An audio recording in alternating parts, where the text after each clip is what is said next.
तो यहाँ पर हम सेक्शन 176 में पढ़ रहे हैं इन्वेस्टिगेशन का बेसिक प्रोसीजर।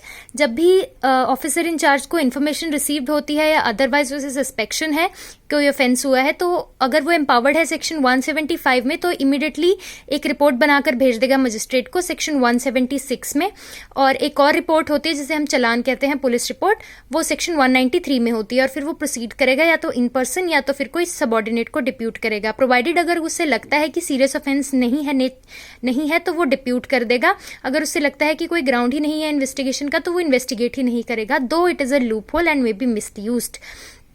उसके बाद फर्दर प्रोवाइजो कहता है कि जो रेप विक्टिम की स्टेटमेंट है वो उसके चॉइस के प्लेस पर होगी और एक वुमेन पुलिस ऑफिसर जो है वो उसकी स्टेटमेंट को लिखेगी।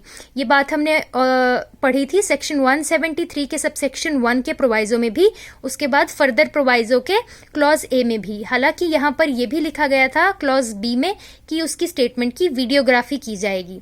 उसके अलावा अब हम आते हैं सबसेक्शन 2 पर।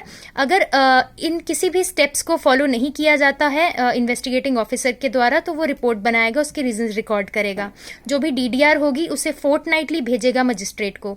ये बात हमने दो जगह पढ़ ली, सेक्शन 176 के सबसेक्शन 2 में और सेक्शन 174 के सबसेक्शन 1 के सब क्लॉज 2 में। सबसेक्शन 3 पर आते हैं। अगर 7 साल या उससे ज्यादा की सजा है किसी ऑफेंस में और वो ऑफेंस हुआ है तो वहां पर फोरेंसिक एक्सपर्ट को मैंडेटरीली भेजा जाएगा।